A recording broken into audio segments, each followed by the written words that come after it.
आज जो हम अपन अध्ययन करेंगे वो एक एक राजवंश को लेकर के क्या करेंगे, अध्ययन करेंगे।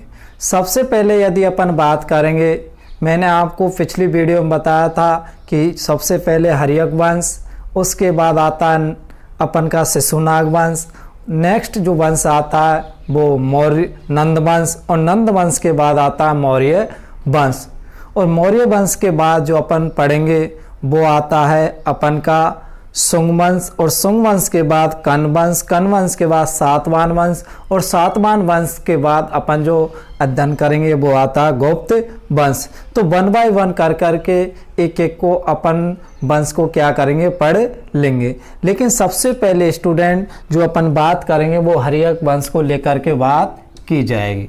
हर्यक वंश,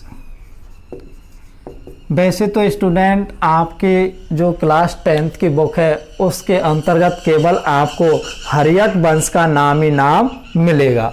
तो मैं थोड़ा सा इसके बारे में, हर्यक वंश के बारे में स्टूडेंट आपको बता देता हूँ। सबसे पहले जो शासक हुआ था हर्यक वंश का वो हुआ था बिम्बिसार। बिम्बिसार, तो बिम्बिसार जो शासक हुआ था सबसे पहले हर्यक वंश का, इसके जो पुत्र होता है वो होता अजात शत्रु।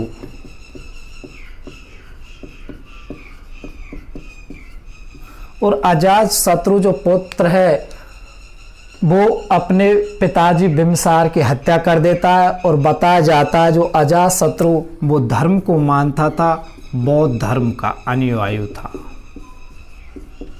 बौद्ध धर्म का। इनका जो शासन हुआ करता था उस समय सबसे शक्तिशाली जो महाजनपद है वो है मगध महाजनपद।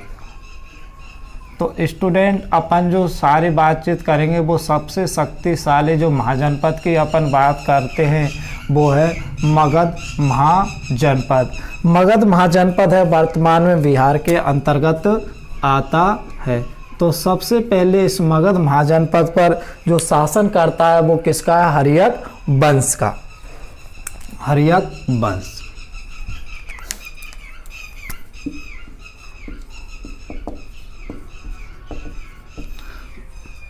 जैसे तैसे इतिहास आगे बढ़ता है और हर्यक वंश का जो शासक है अजात शत्रु अंतिम शासक है, इसकी क्या कर दे हो जाती है मृत्यु। तो इस मगध वंश के ऊपर ही अगला जो वंश आता है वो कौन राज करता है, नाग वंश। कौन करता है स्टूडेंट, नाग वंश।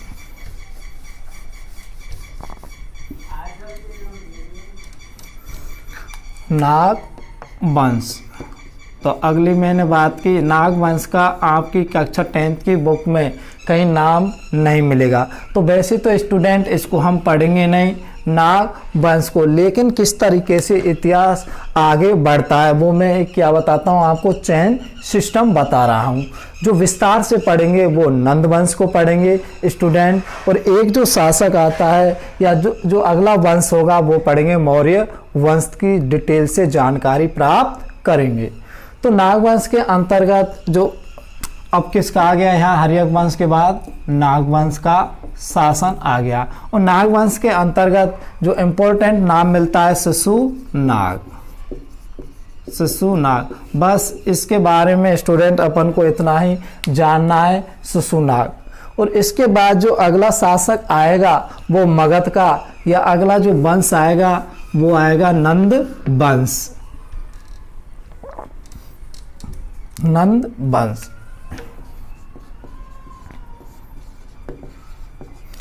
अब नंद वंश का क्या हो गया, मगध के ऊपर शासन हो गया।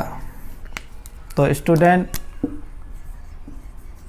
नंद वंश, और नंद वंश का जो संस्थापक की यदि बात की जाती है स्टूडेंट तो वो है महापद्मानंद। संस्थापक,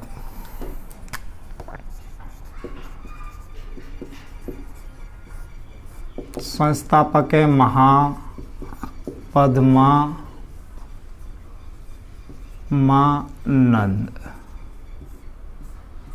तो स्टूडेंट नंद वंश का जो संस्थापक की यदि बात करें तो वो है महापद्मानंद। इसके बाद जो एक अंतिम शासक आता है नंद वंश का, अंतिम शासक उसका नाम मिलता है स्टूडेंट घनानंद। घनानंद। अब ये घनानंद जो शासक है वो कैसा शासक है? नंद वंश के जो अंतिम शासक है वो है घनानंद।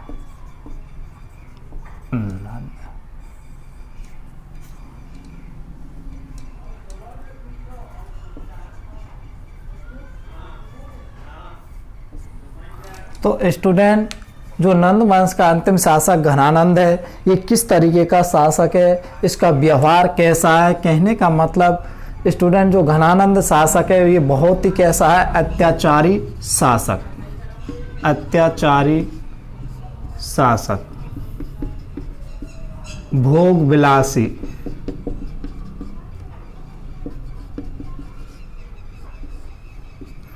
जनता पर कर अत्यधिक लगाता है। जनता पर कर अत्यधिक, जनता पर क्या लगाए? कर अत्यधिक लगाए। तो इस तरीके का और निर्दयी,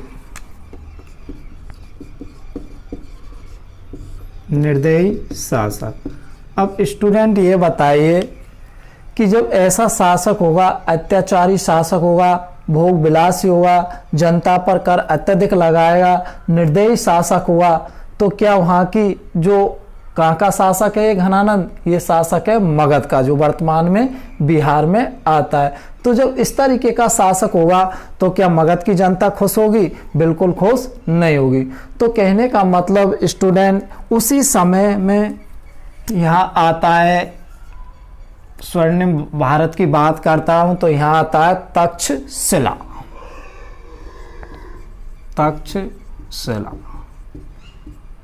और तक्षशिला के अंतर्गत आचार्य थे, उस आचार्य का नाम मिलता है अपन को चाणक्य। तो स्टूडेंट अब आपको गौर से ध्यान देना है, जो आचार्य ये कौन है? आचार्य। आचार्य कौन है स्टूडेंट? चाणक्य। चाणक्य की यदि बात करें स्टूडेंट, इसके अन्य नाम मिलते हैं, एक तो विष्णुगुप्त मिलता है और कौटिल्य भी मिलता है। तो अन्य नामों को मैं स्टूडेंट इस जगह लिख देता हूं, अन्य नाम। अन्य नाम। अन्य नामों में यदि बात की जाती है तो स्टूडेंट क्या आता है? कौटिल्य आता है और विष्णुगुप्त आता है।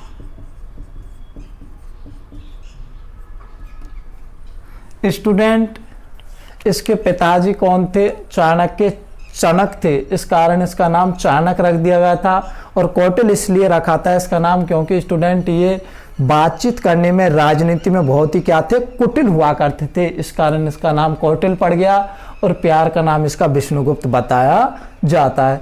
तो आचार्य चाणक्य क्या करते थे? उस समय का जो तक्षशिला महाविद्यालय हुआ करते थे, किस समय? स्वर्णिम भारत के अंतर्गत 3 महाविद्यालय थे स्वर्णिम काल के अंदर। पहला तक्षशिला, दूसरा आता है नालंदा और जो तीसरा जो महाविद्यालय आता है वो विक्रमशिला महाविद्यालय था। लेकिन अपन बात करेंगे तक्षशिला विश्वविद्यालय को लेकर। इसमें जो आचार्य पढ़ाते थे वो चाणक्य पढ़ाते थे और आचार्य चाणक्य किसके अंतर्गत? तक्षशिला महाविद्यालय के अंतर्गत पढ़ाते थे। तो इस तक्षशिला के अंतर्गत स्वर्णिम काल के अंतर्गत विदेशों से क्या आते थे? स्टूडेंट पढ़ने आया करते थे। बताया जाता है कि ये कम से कम 90,000 स्टूडेंट इसके अंतर्गत पढ़ते थे, तक्षशिला विश्वविद्यालय के अंतर्गत पढ़ते थे। तो अब चाणक्य वहाँ का आचार्य था और इधर क्या है? मगध वंश का जो शासक है वो घनानंद है। बड़ी अपनी मस्ती में क्या है? मस्त है। बढ़िया नर्तकाओं का डांस देखता है, कौन? घनानंद शासक। और बढ़िया मदिरा सुरापान करता है। अत्याचारी शासक है, भोग विलासी है, जनता की बिल्कुल सुनता नहीं। तो ऐसी स्थिति में और दूसरी तरफ से क्या हो रहा था? निरंतर यदि मान लेते हैं अपन विश्व के मानचित्र को देखा जाए तो अपन का जो विश्व का मानचित्र है, इधर अपन का क्या था? पाकिस्तान है, ये तो पाकिस्तान वाला इलाका है। स्वर्णिम भारत के अंतर्गत पाकिस्तान भी किसका हिस्सा था? भारत का हिस्सा था। अफगानिस्तान, बलूचिस्तान, ये सब किसके भाग थे? भारत के ही भाग थे। लेकिन स्टूडेंट विश्व का यदि मानचित्र देखा जाए तो अपन थोड़ा सा मान लेते, ये क्षेत्र माना कि ये क्षेत्र किसका आ जाता है स्टूडेंट?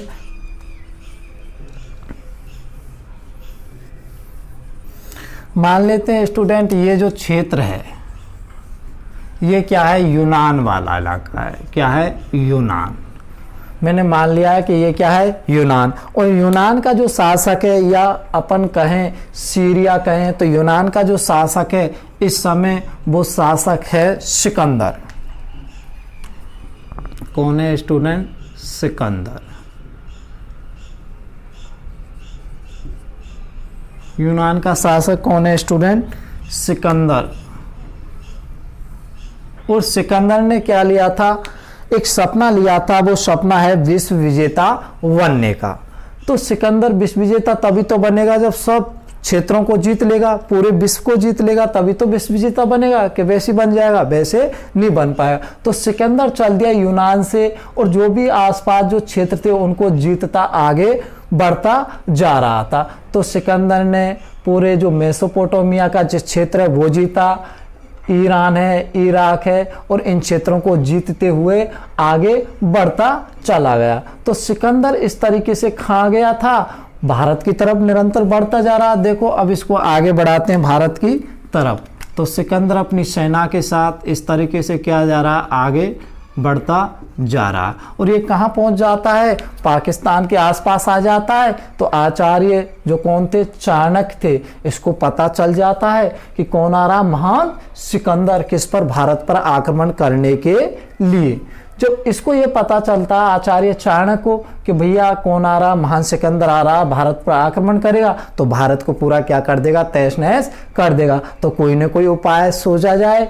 तो आचार्य चाणक्य ने तुरंत एक काम किया कि जो तक्षशिला के अंतर्गत जो सारे गुरुजी थे, आचार्य थे, उनको एक किया और उनकी क्या ली भैया, मीटिंग ली। कि किसी ने जिस तरीका से वर्तमान में यदि बात करें, जो विद्यालय के अंदर सारे गुरुजी पढ़ाते हैं ना, हाँ, तो उस तरीका से जो अपन का प्रधानाध्यापक होता है या स्कूल का हेड होता है, वो क्या करता है, कोई भी जो बाहर से क्या आता है, जांच करने के लिए आता है विद्यालय को, तो जो हेडमास्टर होता है वो सभी गुरुजनों की मीटिंग लेता है, नहीं लेता, हाँ लेता है। तो लेता है तो क्या करता, अब देखो आचार्य चाणक्य ने क्या किया, सभी जो तक्षशिला विश्वविद्यालय था उसके अंतर्गत सभी गुरुजियों को एक किया और उन गुरुजियों से पूछा कि आप मेरी सहायता करेंगे या नहीं करेंगे। कि सहायता किस में चाहिए आपको, कि जो यूनान का जो शासक है सिकंदर है वो क्या कर रहा है, भारत के ऊपर आक्रमण करने वाला है, और यदि भारत पर आक्रमण कर दिया तो भारत का क्या कर देगा, इस तहस नहस कर देगा। तो काफी आचार्य ने तो कहा हम तुम्हारे क्या हैं, साथ हैं। लेकिन कुछ जो आचार्य थे उन्होंने कह दिया कि भैया तो ही बचा लेना, हम पे नहीं बचेगा। ठीक है, तो आचार्य चाणक्य ने ये बात सुनी सभी गुरुजनों की, आचार्यों की। तो चाणक्य ने क्या काम किया था, चलो ठीक है आप सहायता करो न करो, मैं तो मेरा अपना काम कर कर ही रहूँगा। तो आचार्य चाणक्य ने क्या किया, आचार्य चाणक्य ने स्वर्णिम भारत का क्या बनाया, अच्छा सा मानचित्र बनाया। और अच्छा सा मानचित्र बना करके वो चल दिया किसके पास, इस तरीके से बढ़िया सुंदर सा क्या बनाया, भारत का, स्वर्णिम भारत का मानचित्र बनाया। और इस मानचित्र को लेकर के निकल पड़ा किसकी तरफ, शासकों की तरफ। तो सभी उसको लगा था कि इस समय जो सबसे शक्तिशाली शासक है वो मगध का ही शासक है, और मगध के शासक का जो नाम मिलता है वो क्या है, घनानंद। तो जा रहा था आचार्य चाणक्य चल दिया, धीरे धीरे जंगलों से होते हुए पहुंच गया मगध। अब आप जानते शासक के जो द्वारपाल होते हैं, जो सेनापति होते हैं, वो किसको, आचार्य चाणक्य को अंदर राजा से मिलने के लिए नहीं जाने दिया जाता है। तो नहीं जाने दिया जाता है तो सेनापति पूछते हैं क्या काम है राजा जी से मिलने के लिए। तो उसने सारी कहानी सुनाई कि ये बात है, मेरे को राजा से, घनानंद से मिलना है। अच्छा ठीक है, तो सेनापति जाते हैं कि आपसे कोई बता रहा है नाम, आचार्य चाणक्य मेरा नाम है और मैं तक्षशिला से आया हूँ और इस काम के लिए आया हूँ, मैं मिलना चाहता हूँ। तो उसने, जब शासक ने इस बात को सुना घनानंद ने, तो घनानंद ने कहा सेनापति से उसको बाहर ही रहने दे, बाद में हम मिल लेंगे उससे। ठीक है, तो अब आचार्य चाणक्य बड़ा परेशान था। 1 दिन हुआ, 2 दिन हुआ, 3 दिन हुआ, उसको गुस्सा में बोला था। कौन? आचार्य चाणक्य। हमारी सुन ही नहीं रहा, कैसा यहाँ शासक है घनानंद। तो वो झट से दरबार के अंदर प्रवेश कर गया। राजा के पास पहुंचा, घनानंद के पास। तो घनानंद ने पूछा कैसे आना हुआ, कि ऐसी ऐसी बात है, आप तो अपनी मस्ती में मस्त हो, चलो ठीक है, लेकिन जो विश्व विजेता बनना चाह रहा है, कौन? महान सिकंदर, जो यूनान से लगातार आक्रमण करता आ रहा है, और अब वो कहाँ तक आ गया है? जो सिंध नदी है। कौन सी नदी है? सिंध नदी है। ये क्या थी? सिंध नदी थी, जो कहाँ से निकलती है? तिब्बत से निकलती है, सिंध नदी। ये क्या थी? सिंध नदी। कहने का मतलब है उसने सारी कहानी सुनाई किसने? आचार्य चाणक्य ने। किसको सुनाई थी? मगध के शासक घनानंद को, कि वो भारत के करीब ही आ पहुंचा है, सिंध नदी तक आ पहुंचा है, आप कोई ना कोई उपाय कीजिए। अच्छा, तो उसने किसने? आचार्य चाणक्य ने घनानंद के सामने जो सुंदर सा मानचित्र बना के ले गया था भारत का, उसको बताया था, देख इस तरीके से कौन आ रहा है, इस तरीके से कौन आ रहा है। यूनान से चलकर जो बीच में क्षेत्र थे उन सबको क्या कर लिया? विजित कर लिया। अब अगला जो आक्रमण होगा सिकंदर का, वो भारत के ऊपर ही होगा। तो अच्छा, ऐसी बातें बता, तेरा मानचित्र खाएं। तो उसने मानचित्र लिया और उसको फाड़ करके घनानंद ने किसके मुंह पर मार दिया? आचार्य चाणक्य के मुंह पे मार दिया, भरी सभा में। अब यदि आपके साथ ऐसा कोई व्यवहार करे भरी सभा के अंतर्गत, तो चाणक्य बताओ आपको कैसा लगेगा? बुरा लगेगा ना? अच्छा, तो आचार्य चाणक्य ने उसी दिन ये वचन दे दिया किसको? घनानंद को। देखो, आपने मेरी बात नहीं मानी। तो आचार्य जो चाणक्य था वो क्या था? ब्राह्मण था। तो और ब्राह्मण आप जानते हैं क्या करते हैं? वो चुटिया में क्या लगाते हैं? अपनी में गांठ लगाते हैं। तो आचार्य चाणक्य ने उसको ये वचन दिया था कि मैं देख घनानंद, तेरा भी क्या करूंगा? सत्यानाश करूंगा, और इस जो भारत है इसको भी क्या रखूंगा? बचा करके रखूंगा। तो अच्छी, और ये वचन दे करके जो आचार्य चाणक्य हैं वो मगध से वापस किस की तरफ जा रहे हैं? तक्षशिला की तरफ चल दिए। अब स्टूडेंट, आचार्य चाणक्य बड़ा परेशान हो गया। पहली बात तो देश को बचाना है उसके सामने, स्वर्णिम भारत को, और दूसरी बात जो मगध का शासक है घनानंद का भी क्या करना? विनाश करना, सत्यानाश करना। तो बड़ा मन ही मन सोच रहा था कि वचन भी दे दिया, अब करें तो क्या करें। जैसे ही अब कौन जा रहा है वापस? आचार्य चाणक्य। अब चल दिया आचार्य चाणक्य, मंद मंद जा रहा है। तो मगध से जैसे ही चला तो घने जंगल थे, घने जंगलों में होकर गुजर रहा था। तो बीच में क्या पड़ता? पाटलिपुत्र। पाटलिपुत्र जो किसकी राजधानी है? वो राजधानी है स्टूडेंट मगध की। तो पाटलिपुत्र तक पहुंचा।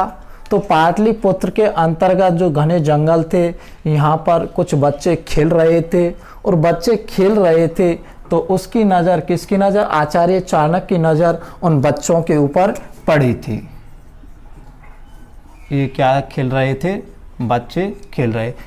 इस बच्चों के ऊपर आचार्य चाणक्य क्या पड़ी थी? नज़र पड़ी थी। तो एक बच्चा किसके ऊपर बैठा था? मेज के ऊपर बैठा था। एक बच्चा किसके ऊपर बैठा है? मेज के ऊपर बैठा था। उन सारे बच्चों का क्या कर रहा था? ये जो बच्चा प्रतिनिधित्व कर रहा था, इनको सिखा रहा था कि इस तरीके से खेलना।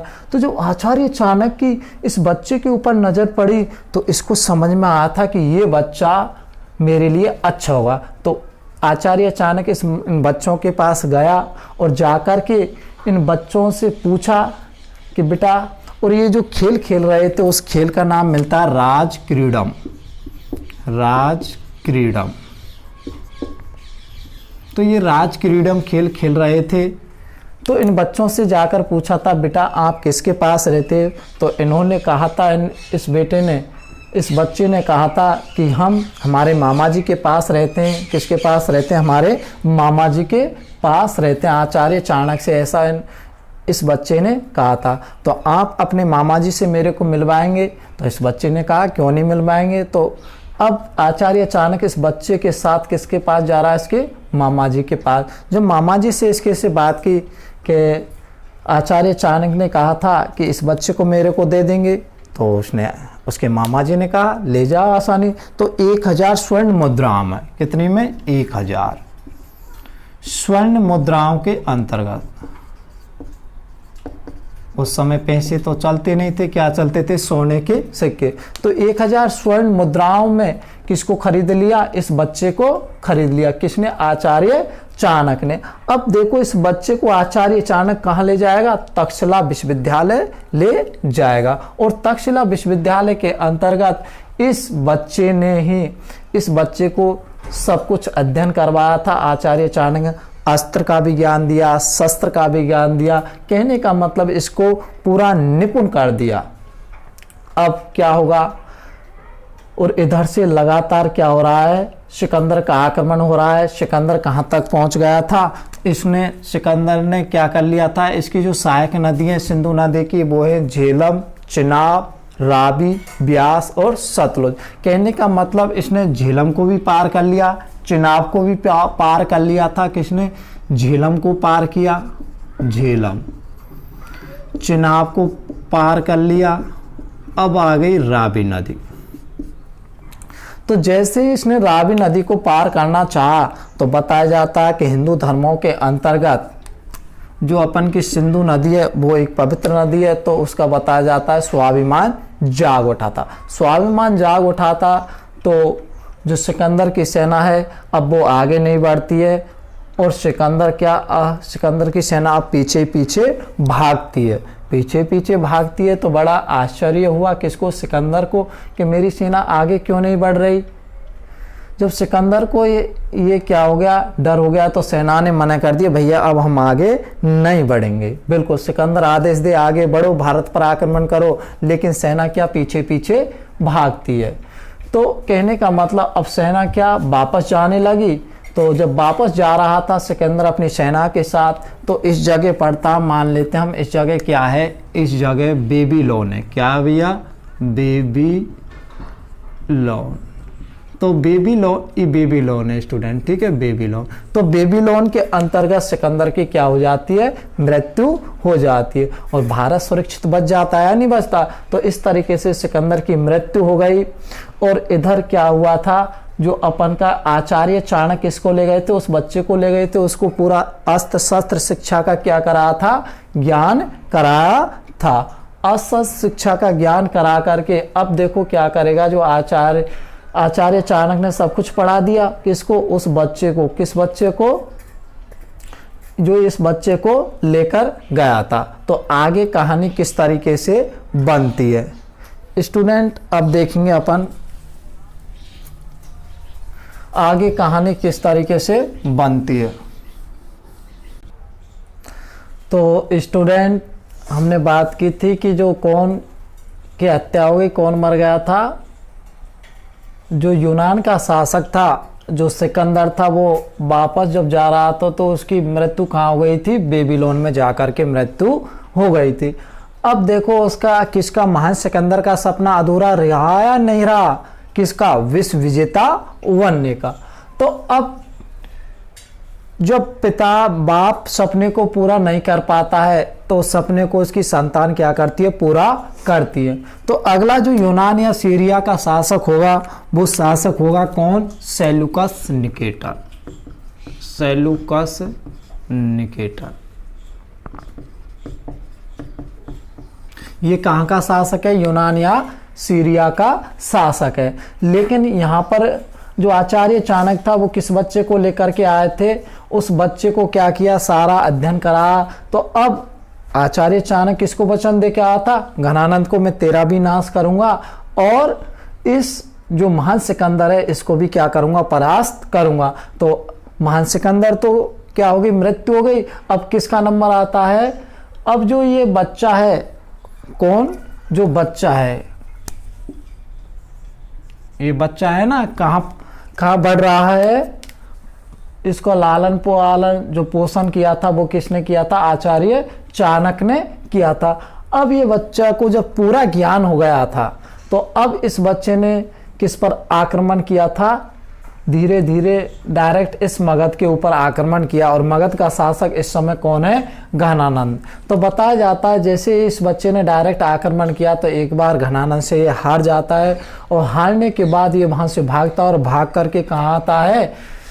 भाग करके गुरुजी के पास आ रहा होता है। लेकिन ये रास्ते में ही कुछ किंवदंती, कुछ कहावतें हैं, और वो कहावतें क्या हैं लेकिन वो आपके काम की तो है। ये मैं उन कहावतों को आपके लिए, किंवदंतियों को सुना देता हूँ कि कुछ कहानी इस तरीके से जुड़ी हुई हैं कि जो ये आचार्य चाणक्य आचार्य चाणक्य ने ये जो बच्चा जो भाग रहा था वो बच्चा भाग रहा था तो वो बच्चा क्या करता है? एक घर में जाकर छिप जाता है, और उस घर के अंतर्गत एक स्त्री होती है घर की, वो क्या बना रही होती है? खीर बना रही होती है, और उस खीर को वह अपने बच्चे को करती है वो स्त्री। तो क्या करता है वो बच्चा? झट से उसमें हाथ दे देता है उस खीर के अंदर, तो उसका हाथ जल जाता है, उस स्त्री के बच्चे का हाथ जल जाता है। तो अच्छा जो वो बच्चा था, वो जो लड़का था, अब क्या हो गया? बड़ा हो गया ना, तो आगे चल करके वो जो लड़का है वो किसके नाम से जाना जाएगा? चंद्रगुप्त मौर्य के नाम से जाना जाएगा। चंद्रगुप्त मौर्य,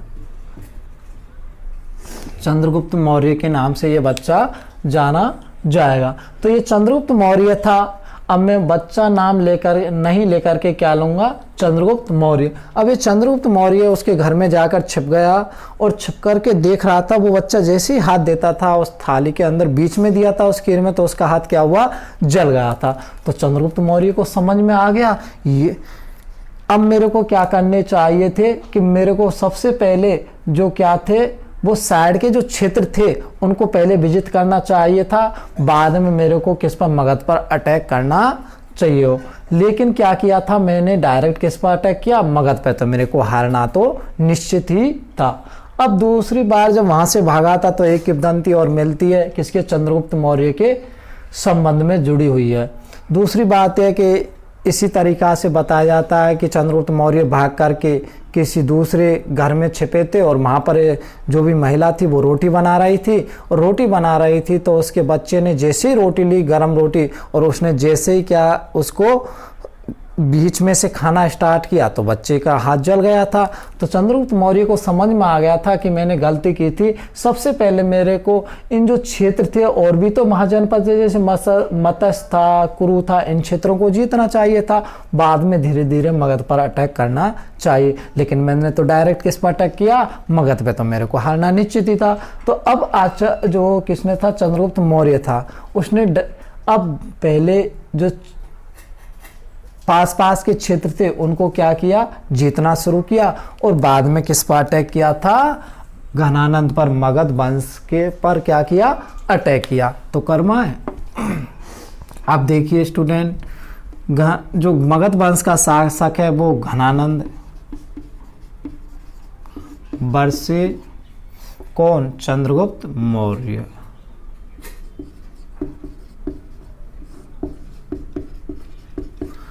तो घनानंद वर्षे चंद्रगुप्त मौर्य की में दोनों में क्या होता है? युद्ध होता है, और यहाँ जीत किसकी होती है? जीत होती है चंद्रगुप्त मौर्य की, और हार होती है घनानंद की। तो स्टूडेंट, जीत हुई चंद्रगुप्त मौर्य की और हार हो गई घनानंद की। तो इसको क्या हुआ? इसकी मृत्यु हो गई। तो अब स्टूडेंट जो अगला शासक होगा वो मौर्य वंश का होगा, और मौर्य वंश का जो अगला शासक होगा उसका नाम क्या है? चंद्रगुप्त मौर्य। क्या है? चंद्रगुप्त मौर्य शासक होता है किसका? मगध वंश का। तो स्टूडेंट आपको यहाँ तक की कहानी समझ में आई होगी। अब कौन बन गया? चंद्रगुप्त मौर्य क्या बन गया? मगध वंश का शासक बन गया। तो अब किसके बारे में पढ़ेंगे? मौर्य वंश के बारे में अपन क्या करेंगे? अध्ययन करेंगे। तो स्टूडेंट, मौर्य वंश,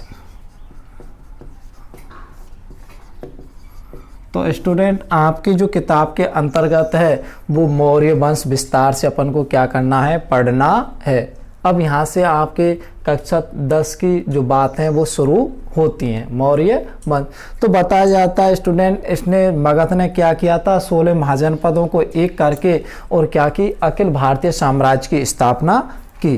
किसकी की थी, अखिल भारतीय साम्राज्य की।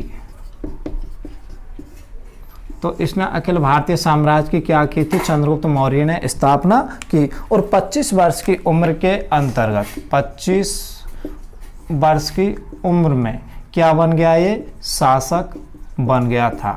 कौन, चंद्रगुप्त मौर्य। तो स्टूडेंट इसके बारे में थोड़ा सा अपन लिख लेते हैं। चंद्रगुप्त मौर्य ने अखिल भारतीय साम्राज्य की स्थापना की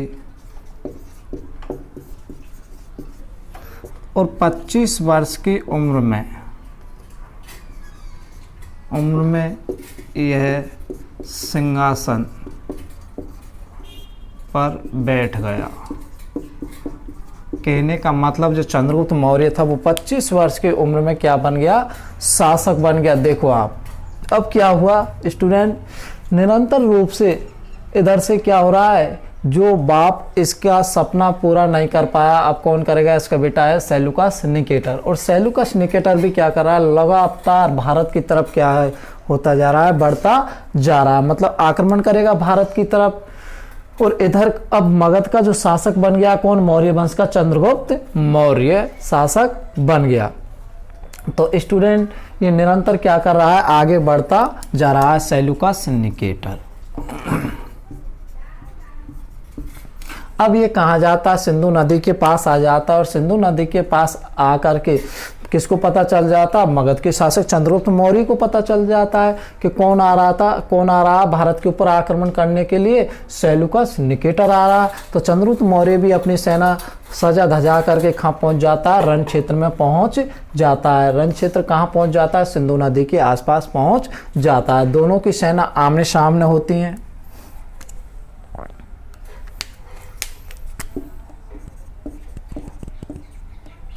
देखो इधर से किसकी सेना आ रही है, मगध की सेना आ रही है।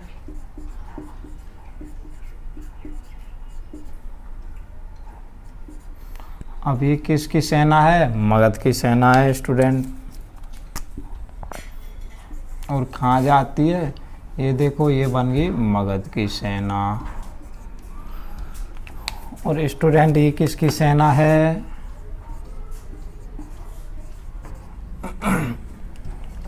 ये किसकी है, मगध की सेना। और ये किसकी सेना है, सेल्यूकस निकेटर की। दोनों सेनाओं के अंदर युद्ध होता है, कई दिनों तक युद्ध चलता है। और इसी के साथ सेल्यूकस निकेटर के साथ इसकी पुत्री भी आती है इसके साथ में। और उसकी पुत्री क्या कर रही होती है, इस युद्ध को अच्छे से देख रही होती है या निहार रही होती है। तो कहने का मतलब जो सेल्यूकस निकेटर था वो तो क्या था, पीछे रहता था, जबकि भारतीय सेना का जो शासक था वो आगे रहता था। तो चंद्रगुप्त मौर्य बड़े शानदार तरीके से सेल्यूकस निकेटर की सेना पर वार कर रहा था। और आप जानते हैं कि 25 साल की उम्र में तेज तर्रार होता है इंसान का शरीर। तो अब सेल्यूकस निकेटर की पुत्री थी, अच्छे से देख रही थी और सोच रही थी, देखो किस तरीके से जो चंद्रगुप्त मौर्य है वो हमारी सेना को परास्त कर रहा है। तो ये बात सारी देख रही थी इसकी पुत्री। तो अब दूसरे दिन जब युद्ध शुरू हो रहा था तो सेल्यूकस निकेटर की पुत्री ने हेलेना थी, जो हेलेना ने कहा, या कार्नेलिया थी या चेलेना थी, कहीं कहीं जो टीचर्स होते हैं वो चेलेना भी बता देते हैं, सेल्यूकस निकेटर की पुत्री का नाम हेलेना भी बता देते हैं, और कार्नेलिया एक ही बात है। ठीक है स्टूडेंट। तो अब अपन बात करते हैं जो सेल्यूकस निकेटर की पुत्री, जब दूसरे दिन युद्ध शुरू हो रहा था तो सेल्यूकस निकेटर की पुत्री ने कहा था, पापा जी, पापा कौन थे, सेल्यूकस निकेटर, कि मुझे कौन पसंद है, चंद्रगुप्त मौर्य पसंद है। यदि मैं शादी करूं तो चंद्रगुप्त मौर्य से ही करूंगी, वरना मैं मर जाऊंगी। तो अब बड़ा संकट हो गया किसके सामने, सेल्यूकस निकेटर के सामने। तो जैसे ही इसके सेनापति आए या सैनिक आए किसके, सेल्यूकस निकेटर के, किसके पास, सेल्यूकस निकेटर के पास आएंगे, सेल्यूकस के निकेटर के सेनापति। तो इससे कहा कि युद्ध के लिए तैयार हो जाओ। तो सेल्यूकस निकेटर ने कहा सब हो गया युद्ध, अब आप क्या करो, ठहर जाओ। अब क्या हो गया, गड़बड़ हो गया। तो सेल्यूकस निकेटर ने एक क्या लिखाई थी, बड़ी सी, पहले क्या लिखाते थे, पाप्ती लिखाते ना, और उस किसको पहुंचाई थी, मगध के शासक चंद्रगुप्त मौर्य के लिए ये क्या पहुंचाया था, संदेश के हमारी पुत्री है वो आपसे क्या करनी चाहती है, विवाह करना चाहती है। तो अब चंद्रगुप्त मौर्य के सामने ये पहुंचा था संदेश कि मेरे से विवाह करना चाहती है, हम तो उनसे युद्ध करना चाह रहे हैं, वो तो हमसे युद्ध करने के लिए आए और हमसे उसकी पुत्री विवाह करना चाहती है। तो चंद्रगुप्त मौर्य आप जानते हैं भारतीय बड़े कैसे होते हैं, दयावान होते हैं, और कि भाई जो हमारी शरण में आया तो हम उस चीज़ को ठुकरा नहीं सकते। तो चंद्रगुप्त मौर्य ने कहा क्यों नहीं शादी करेंगे, लेकिन पहले मेरा जो पीएम है, प्रधानमंत्री है, जो मेरे को लाला पाला बड़ा किया पोसा है, कौन है, चाणक्य है, पहले मैं मेरे पीएम से पूछ के आता हूँ। तो चंद्रगुप्त मौर्य अपने पीएम से पूछने के लिए गया था। तो चाणक्य ने कहा था देखो मैं शादी, आप 5 शादी कर सकते हो, लेकिन मैं आपको शादी करने से मना नहीं करूंगा, आप शादी कर सकते हो, लेकिन मेरी कुछ क्या है, शर्तें हैं। कहा अच्छा गुरुजी क्या शर्त है, कि देखो आपको जो चेलेना से पुत्र प्राप्त होगा, जो सेल्यूकस निकेटर की पुत्री से पुत्र प्राप्त होगा, वो कभी भी भारत का क्या बनेगा, नहीं, शासक नहीं बनेगा। ऐसी शर्त किसने रखी थी, चाणक्य ने अपने जो शिष्य था चंद्रगुप्त मौर्य के सामने ये शर्तें रखी थी। अच्छा दूसरी बात है, राजकाज के अंतर्गत आपकी पत्नी क्या नहीं देगी, दखलंदाजी नहीं देगी, आप शादी कर सकते हो। तो अब देखो, अब यही बात चंद्रगुप्त मौर्य ने किसके सामने रखी थी, सेल्यूकस निकेटर की पुत्री के सामने रखी थी। यदि इनमें ये क्या है, सहमत है, तो मैं शादी कर सकता हूं। तो ठीक है, अब देखो क्या, तो संधि की शर्तें, अब देखो संधि की शर्तें क्या हैं। शर्तें, संधि की शर्त पहली ये थी, तो अब चंद्रगुप्त मौर्य का विवाह सेल्यूकस निकेटर की पुत्री हेलेना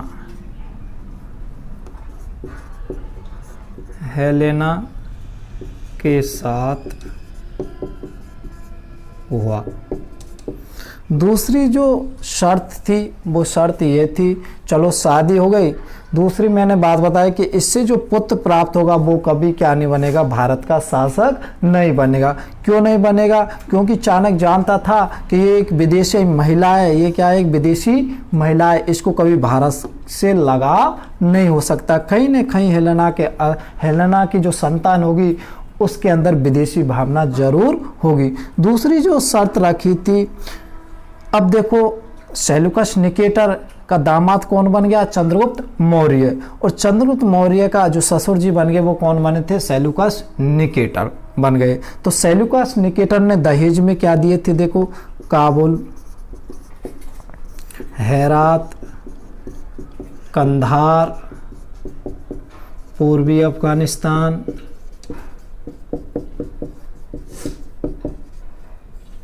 बलूचिस्तान,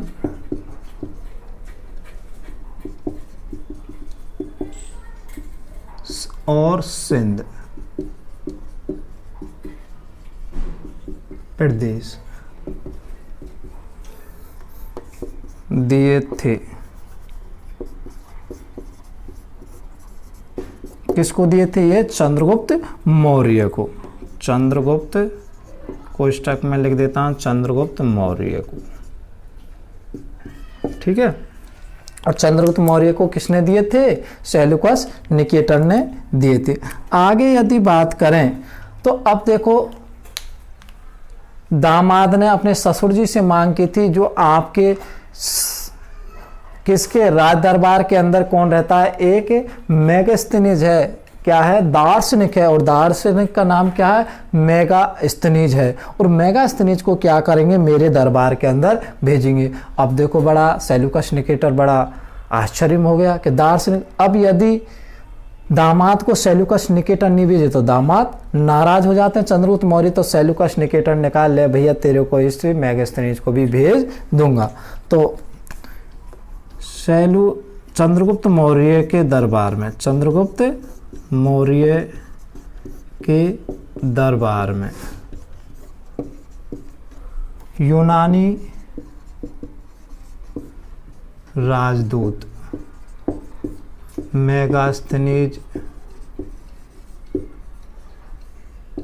भी आया। तो कौन आ गया, इसके राज दरबार में, चंद्रगुप्त मौर्य के दरबार में यूनानी राजदूत कौन, मेगास्थनीज भी आ गया। अब देखो अब क्या सोचता है चंद्रगुप्त मौर्य कि ससुर जी ने मेरे को इतनी चीज़ दी है, इतना दिया, उसके जी का जो कलेजा था हेलेना को भी दे दिया, तो मेरा भी क्या बनता है, फर्ज बनता है कुछ देने के लिए। तो क्या किया था चंद्रगुप्त मौर्य ने, क्या किया था चंद्रगुप्त मौर्य ने ससुर जी को 5 हाथी दे दिए। चंद्रगुप्त मौर्य ने किसको, सेल्यूकस निकेटर को, निकेटर को 5 हाथी दिए। क्या किए भैया, चंद्रगुप्त मौर्य ने सेल्यूकस निकेटर को 5 हाथी दे दिए। अब सोच रहा था सेल्यूकस निकेटर के दामाद जी क्या पागल हो गए, मेरे को 5 हाथी, ये बड़े बड़े क्या है, ये जानवर जो क्या थे, हाथी थे, इनका मैं क्या करूं, क्योंकि यूनान में क्या नहीं पाए जाते, हाथी नहीं पाए जाते। तो ससुर दामाद जी ने ससुर जी को महत्व बताया, देखो यही हैं जिनकी वजह से मैं क्या जीता था, आपसे युद्ध जीता था। तो हाथी का भी महत्व बताया उसने, आपकी किताब में इतना है नहीं है। तो यदि मैं बात कहूँ, देखो हाथी का शरीर कितना बड़ा होता है, यदि इस पर कोई भी आक्रमण करे तो इसकी खाल पर कोई असर नहीं पड़ता है। और यदि इसकी जो सूंड है एक बार इस तरीके से कर दे तो 10-8 को ले मरे, ठीक है। और यदि इसके पैरों की यदि बात करें तो 2-4 पैर के नीचे आ जाए तो सबको कुचल दे। अच्छा, तभी आप किसको जीतते हैं, युद्ध को जीतते हैं। तो कौन ले गया था इन हाथियों को, सेल्यूकस निकेटर ले गया था। अब बात यह और पता चलता है, 2 क्या हैं, ग्रंथ हैं। 2 ग्रंथ कौन कौन से हैं, तमिल ग्रंथों से पता चलता है, अहनानूरू और मुर्नानूरू। तो स्टूडेंट 2 क्या हैं, तमिल ग्रंथ, 2 तमिल ग्रंथ। और 2 तमिल ग्रंथ कौन कौन से हैं स्टूडेंट, पहला है अहनानूरू और दूसरा है मुर्नानूरू। तो अहनानूरू और मुर्नानूरू, इनसे जानकारी मिलती है कि इसने चंद्रगुप्त मौर्य ने दक्षिण में भी अपना साम्राज्य विस्तार किया। इन 2 ग्रंथों से पता चलता है, अहनानूरू और मुर्नानूरू से, कि चंद्रगुप्त मौर्य ने दक्षिण भारत में भी अपना क्या किया, साम्राज्य विस्तार किया। अब थोड़ा सा जैसे इतिहास आगे बढ़ता है तो पता चलता है कि जो मगध साम्राज्य था, मगध साम्राज्य के अंतर्गत क्या पड़ने लग गया, अकाल पड़ने लग गया। मगध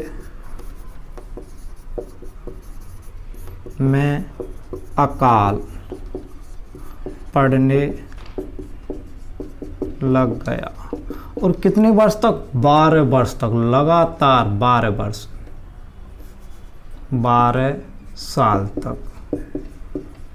तो अब बड़ा परेशान हो गया कौन, मगध की जनता, भूखी प्यासी त्रस्त होकर क्या करने लगी थी, मरने लगी। तो बड़ा परेशान हो गया था चंद्रगुप्त मौर्य को, ये देखा नहीं जा रहा था कि मेरी प्रजा के अंतर प्रजा कैसे भूखी प्यासी मर रही है। तो अब क्या करता चंद्रगुप्त मौर्य, जब अकाल पड़ने लगा तो सबको, जो भी क्या थे उसके साम्राज्य के अंदर पंडित थे, सबको बुलाता है, न्योता देता है कि भाई आओ और ये देखो, ये हमारे जो क्या है मगध साम्राज्य, इसके अंदर अकाल क्यों पड़ने लगा। तो सभी जो पंडित थे अपनी पोथियों को खोलने लगे, और खोलने लगे तो एक पंडित था जिसका नाम आता जैन धर्म का, जैन धर्म का था भद्रबाहु।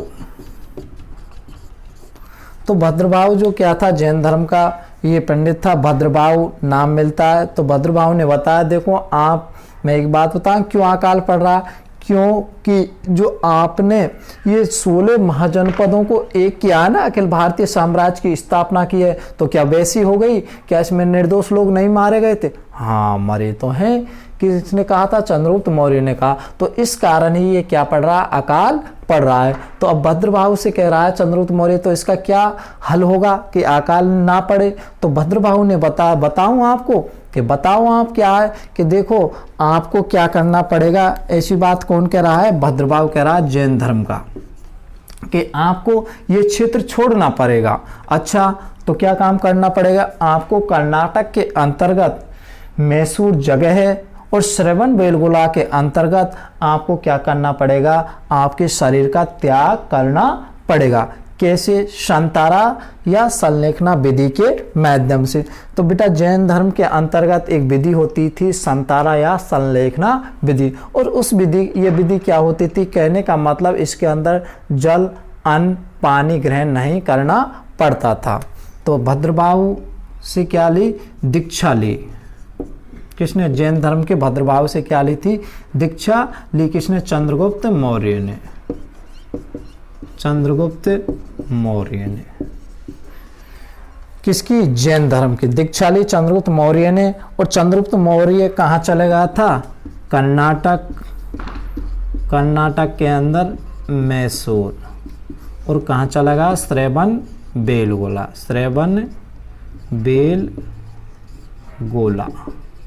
श्रवणबेलगोला चला गया। और श्रवणबेलगोला के अंतर्गत किसने? चंद्रगुप्त मौर्य ने संलेखना या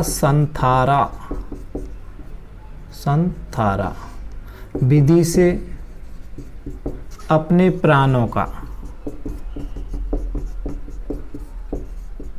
त्याग कर दिया। तो स्टूडेंट, ये अपन का पूरा क्या होता है? चंद्रगुप्त मौर्य जो मौर्य वंश का संस्थापक कहा जाता है। इस तरीके से पूरा अपन का क्या है, जो चंद्रगुप्त मौर्य हमने पढ़ लिया है।